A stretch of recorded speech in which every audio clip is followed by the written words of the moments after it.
Sanibonani bafowethu, lumkile futhi lona bafowethu. Let's talk football bafowethu. Let's talk ball. Yaqala bafowethu Premier Soccer League, PSL bafowethu. Betway Premiership is back bafowethu. I feel so fired up bafowethu for the season ending. Ngiyabona nje bafowethu, it's gonna be a good one. It's gonna be a good one.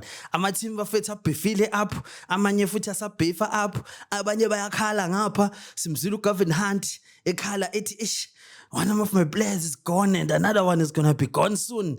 Hey bafethu, ngicela nje bafethu sike unpack le game week bafethu, game week 1 weBetway Premiership. Lana sibone khona bafethu ifeature interesting kakhulu. Ngifuna nje siwa profile bafethu one by one ukuthi amagame awu80 ke njengoba siwazi bafethu, amagame awu80 and amagame amnandi kakhulu bafethu. Ngifuna nje siqale ngeOrlando Pirates laphana neMilford. Ekuyigame bafethu soyibona laphana ezobe isesigodini, izobe isesigodini leya game. Siyayazi ke bafethu iMilford ukuthi they just got promoted from NFD bafethu, and ba promoted through ama playoff lana sibabone khona beshaya khona oMagesi no Cape Town City bafethu, and bazingenela ke ngapha ke ngaphezulu. And emva kwalokho bafethu sibabonile futhi becompete kahle kakhulu laphana kwiKZN Premiers Cup, la sibabone khona beshaya iGolden Arrows ngo-1-0. Saphinda sababona futhi beshaya iRichards Bay bafethu ngo-2-1, okuprovayo ukuthi babukeka be ready ngampela, babukeka be ready ngampela bafethu for i-top flight football. Siyababona ke bevakasha ke lapha nesigodini sikaMamenzela le phezulu bafethu, kwesika Magebhula bafethu, isagebhula umhlaba kwaMasipala sawubhekisa phezulu.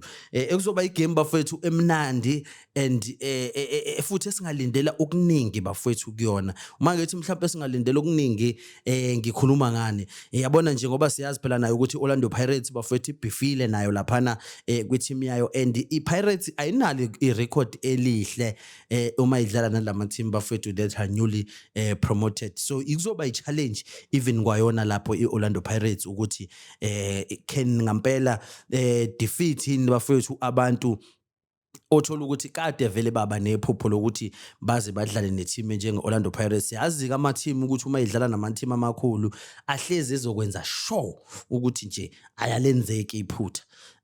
Mhlambe kungaba ishoka leya game noma kungenzani kuwena ngokwakho? Do you think ukuthi Orlando Pirates izozicruisela kuleya game, noma mhlambe iMilford United, iMilford FC nayo njalo I mean ingakwazi ukuthi icompete mhlambe igcina ibuya nepoint noma futhi ibuye nama-point aphelele? It's gonna be an interesting game ke njengoba sibona nanama signing amasha bafethu esa implementwa kulama team.